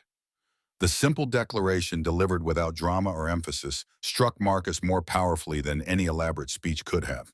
In that moment, he realized how completely his perception of her had transformed from arrogant alien royalty to the most trusted companion he had ever known. Then we make it together, he agreed, his tactical mind already formulating alternatives. Can we increase speed at the expense of control? A final burst to reach the gateway before they get a clean shot. Serena nodded grimly. It means we'll likely crash on arrival, but yes, do it. She bypassed several safety systems, rerouting all remaining power to the propulsion array. The transport surged forward with a jolt that pressed them back into their seats, the canyon walls becoming a blur as they hurtled toward the shimmering distortion. Behind them, the pursuing craft fired again. This time, their shot connected, striking the transport's rear section. Systems failed catastrophically, the control panel erupting in sparks in warning indicators. "Brace for impact," Serena shouted as the transport tumbled out of control, spinning toward the anomaly. They crashed through the shimmering barrier at full speed, the transport disintegrating around them as reality itself seemed to twist and fracture. Their connection flared between them with blinding intensity, their joined hands the only anchor in a maelstrom of disintegrating matter and warping space-time. For an eternal instant, they existed in neither space nor time, suspended in a void where physical laws lost meaning. Then, with brutal suddenness, they were through the remains of their transport, crashing onto solid ground with bone-jarring force. Smoke and debris filled the air as Marcus fought his way free of the wreckage, immediately searching for Serena. He found her pinned beneath a section of the craft's hull, conscious, but unable to move. "I'm here," he reassured her, working quickly to free her from the debris. "I've got you." Once she was clear, he helped her to her feet, supporting her weight as they moved away from the smoking wreckage. Only then did they take in their surroundings in freeze and shared astonishment. They stood in an enormous cavern, but unlike any natural formation on Earth. The walls rose hundreds of feet, composed of what appeared to be living crystal that pulsed with the same azure energy as their bond. Ancient structures were built into these walls at a combination of technology and architecture unlike anything from either human or Azurian civilization. At the center of the cavern stood a platform of polished stone surrounded by pillars that seemed to be made of solid light. And waiting beside this platform was a figure in flowing robes of iridescent fabric that shifted colors with each movement. "Welcome, warrior of Earth and princess of Azuria." The figure spoke, its voice neither male nor female, resonating with harmonics that seemed to bypass their ears and speak directly to their minds. "We have awaited your arrival for many cycles." Marcus and Serena exchanged glances of shared confusion and wariness. Despite their injuries and exhaustion, both remained alert, assessing this new development with the caution of experienced survivors. "Who are you?" Marcus asked, keeping Serena partially behind him in a protective stance that had become second nature. "What is this place?" The figure approached with fluid grace, its features becoming clearer, humanoid but with subtle differences that marked it as neither human nor Azurian. Its skin had a luminescent quality, and its eyes held depths of wisdom that suggested great age. "I am the keeper of the Nexus," it replied, "the last guardian of the knowledge from before the Sundering, when humans and Azurians were one people." Serena's breath caught audibly. "That's impossible. Our species evolved on different planets and different star systems." "No, princess. That is the lie told by those who engineered the Sundering, who divided one people into two separate evolutionary paths to end the war that threatened to destroy all." The keeper gestured to the cavern around them. "This place exists between your worlds, a repository of truth, preserved through millennia of separation. And you two are the fulfillment of the prophecy that foretold reunion." Before either could respond to this earth-shattering revelation, alarms echoed through the vast space. Lights flashed along the crystalline walls as security systems activated. "The breach has been detected," the keeper said urgently. "The forces that fear reunification have followed you through the gateway." "Drazix," Serena whispered, understanding dawning in her eyes. "He knows about this place. About the truth." "Yes. The military elite of Azuria have always known. The separation of our species was their creation. Their solution to end a civil war by dividing humanity itself into two distinct evolutionary paths." The keeper moved toward the central platform. They will do anything to prevent the truth from spreading, to maintain the lie that has given them power for millennia. Marcus's tactical mind immediately assessed their situation, injured, outnumbered in unknown territory, against enemies with superior technology and knowledge of the terrain. The odds were overwhelming. Yet when he looked at Serena, he saw not defeat, but determination in her eyes. The princess who had once considered humans beneath her now stood ready to fight alongside one for a truth that changed everything she had believed about her world, her species, her identity. "What do we do?" he asked, addressing both Serena and the keeper. "How do we stop them?" "Complete the resonance," the keeper answered, indicating the platform. "What began between you must be fulfilled. The bond you've formed is only the beginning of what was foretold." Distant explosions echoed through the cavern as Azurian forces breached the outer defenses. Time was running out. Marcus turned to Serena, taking both her hands in his. Their connection responded instantly, energy flowing between them with familiar warmth. "Whatever happens," he said quietly, "I'm glad it was you I was bound to." Her eyes softened, the royal mask falling away completely. "As am I, Marcus Blackwood. As am I." Together they moved toward the platform, their bond growing stronger with each step, illuminating the ancient chamber with cascading light. Behind them, the sounds of battle grew closer as the keeper activated defensive systems that had lain dormant for thousands of years. They had barely reached the central platform when the far wall of the cavern exploded inward.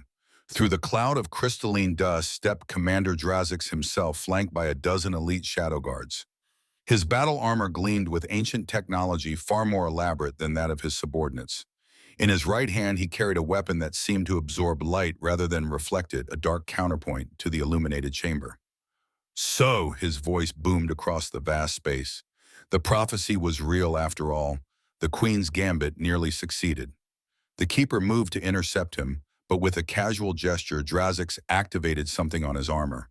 A wave of energy pulsed outward, freezing the keeper in place. "Ancient technology," Drazix explained with cruel satisfaction. "From before the Sundering, when we were still burdened with our weaker halves." His gaze fixed on Serena.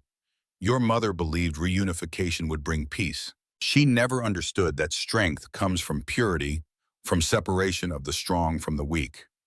Marcus stepped forward, placing himself between Drazix and Serena. "You engineered an entire false evolutionary history to maintain power. You divided a species to control it." Drazix laughed, a cold sound that echoed through the crystalline chamber. "Not me personally human. My ancestors. The warrior caste that recognized strength must not be diluted by compassion. The Sundering separated those qualities, leaving Azurians with enhanced physical and technological prowess, and humans with your sentimentality." "And the resonance?" Serena demanded, moving to stand beside Marcus rather than behind him. "What is it really?" "The one miscalculation," Drazix admitted, advancing slowly. "A quantum biological link that occasionally manifests between compatible individuals from both sides of the division. A remnant of our shared origins that refuses to die despite millennia of genetic engineering." His expression darkened. "A weakness that must be purged." He raised the dark weapon. "The Sundering will be preserved. The natural order will continue." Marcus assessed their options with lightning speed. The platform behind them hummed with energy, clearly their destination, but Drazix stood between them in completion of whatever ceremony the keeper had intended. Fighting seemed hopeless. Drazix's armor and weapons were clearly designed to counter anything they might attempt. "We need to reach the center of the platform," Serena whispered through their bond, the communication now clear enough that spoken words were unnecessary. "The full resonance can only be completed there." Marcus nodded imperceptibly, his mind racing through tactical scenarios. "Distraction. Together," she replied. Without warning, they lunged in opposite directions, splitting Drazix's focus. The commander fired his weapon, discharging black energy that corroded the crystal floor where Marcus had stood a moment before.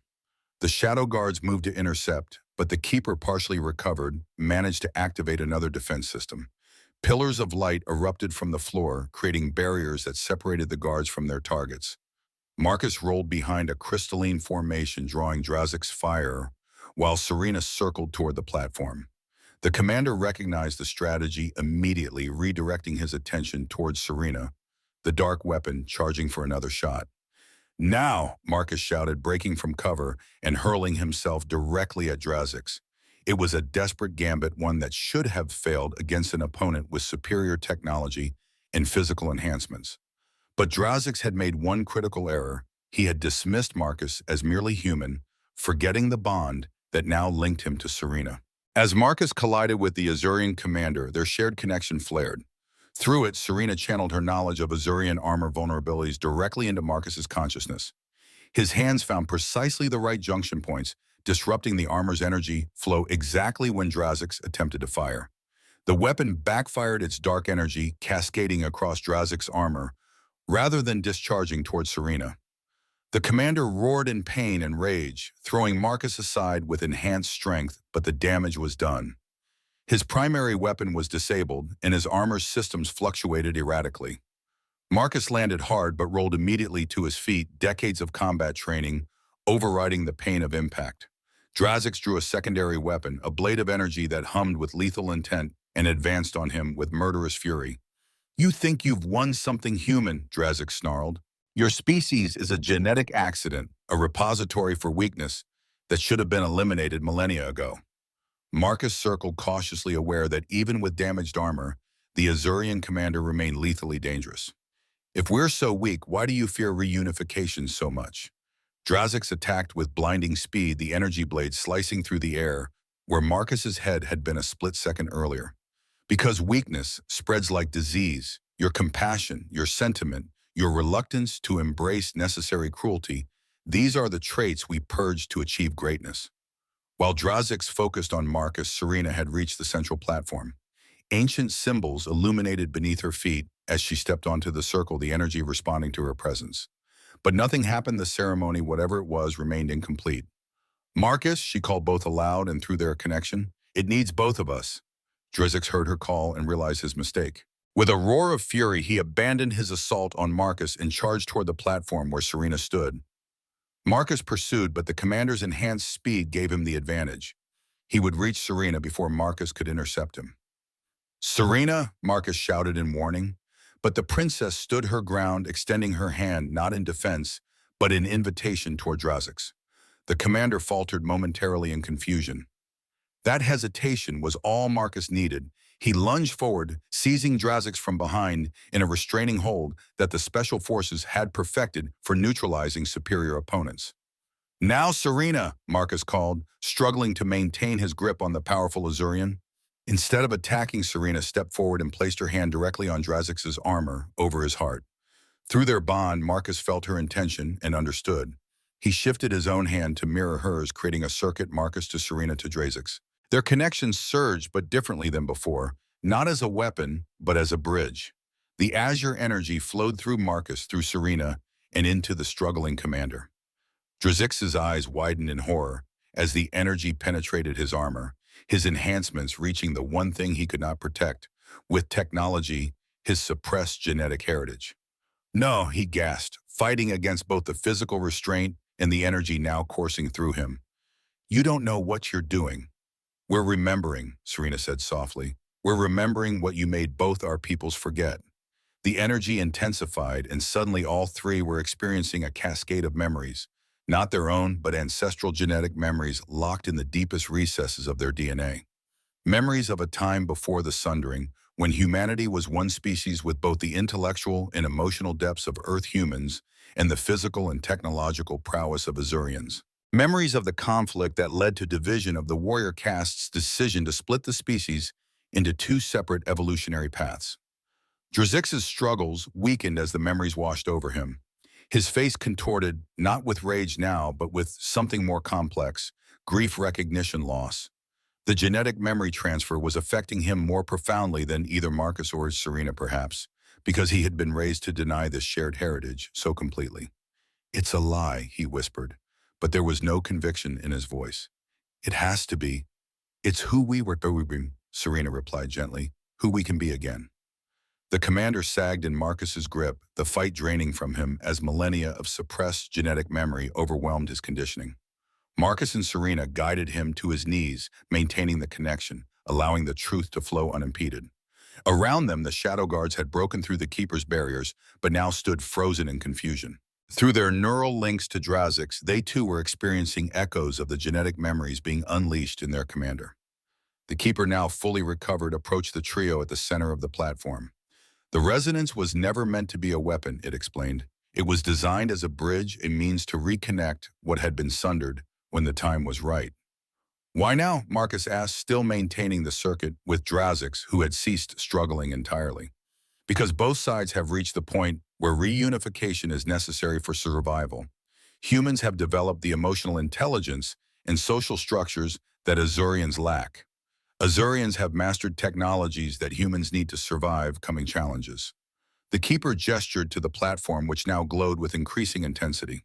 The prophecy spoke of a warrior who chose compassion over glory and a royal who valued freedom over power, the perfect representatives of what each half of humanity preserved.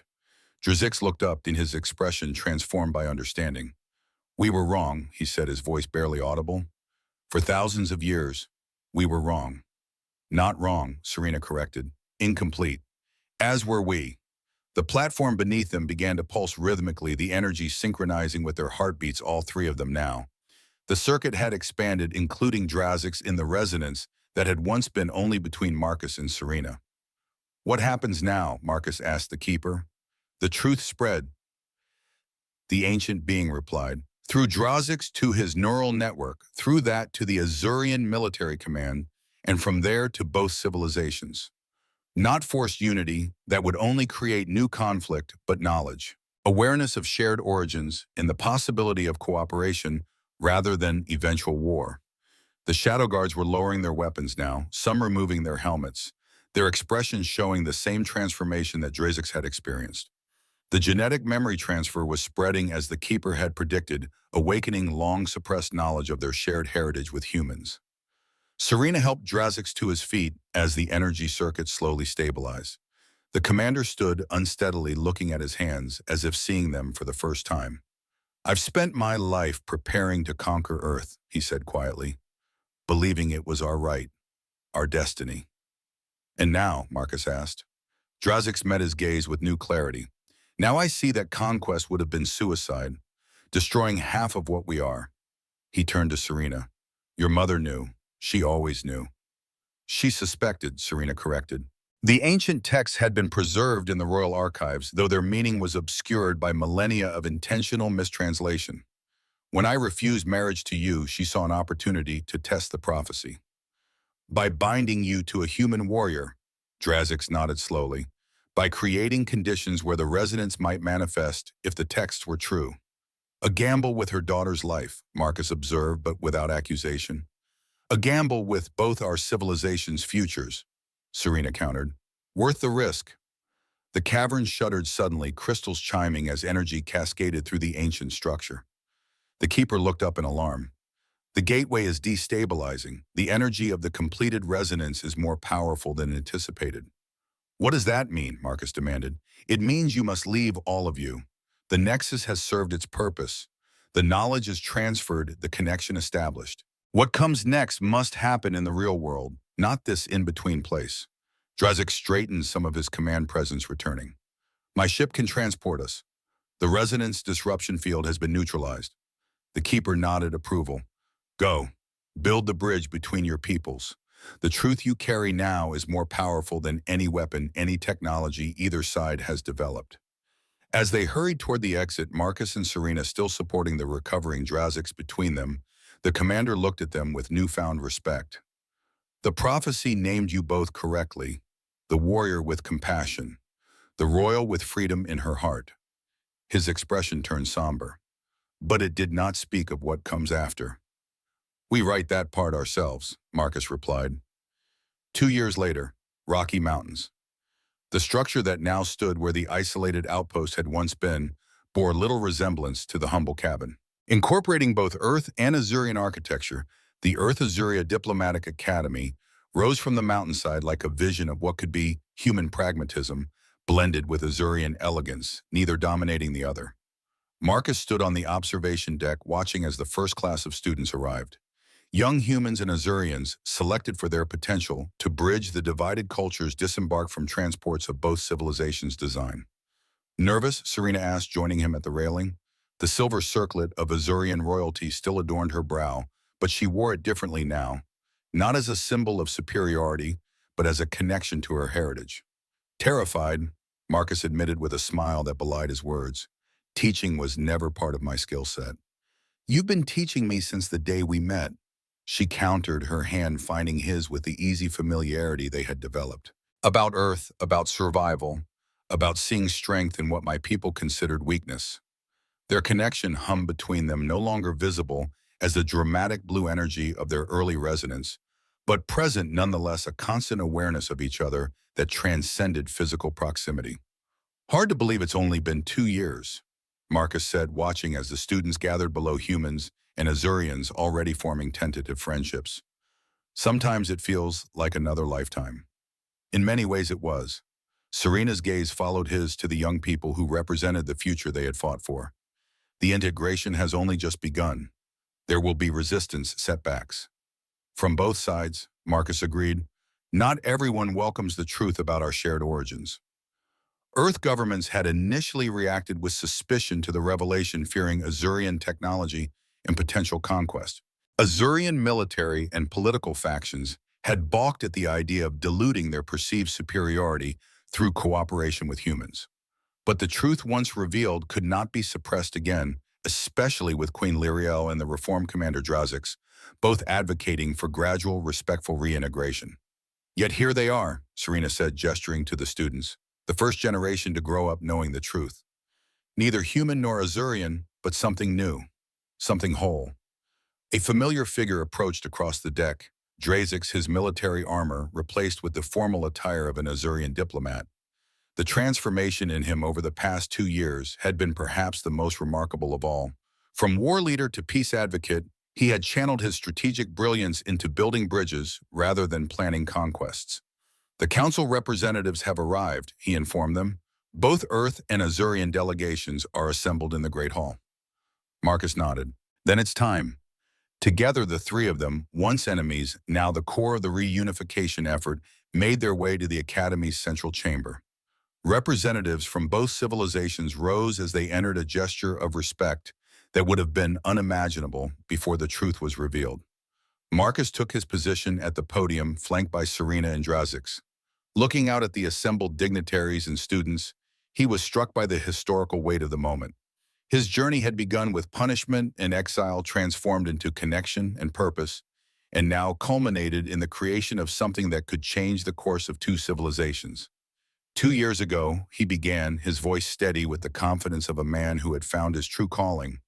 I stood in chains before the Azurian Council, considered little more than a primitive creature suitable for punishing a rebellious princess.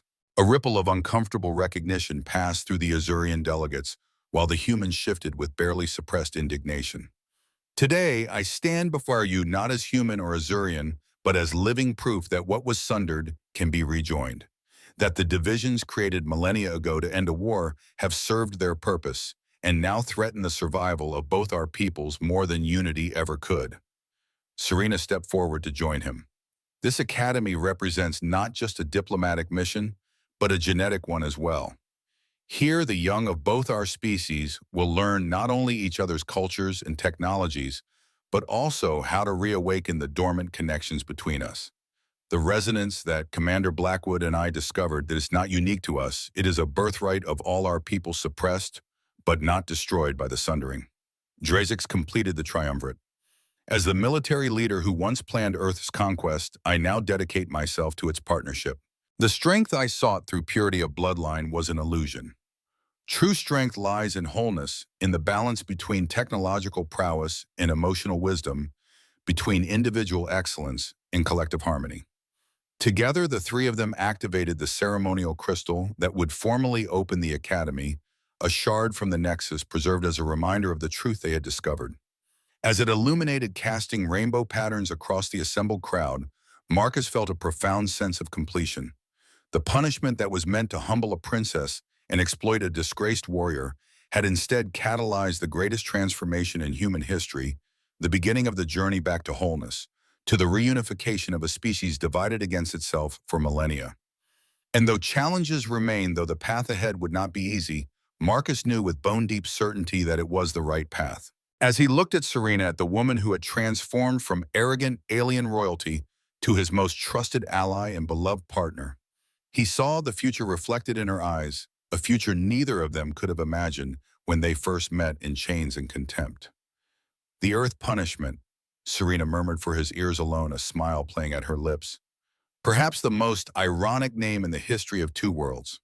Or the most fitting, Mom, Marcus replied, taking her hand as they prepared to welcome the first students of a new era. Sometimes punishment is just another word for the beginning of wisdom.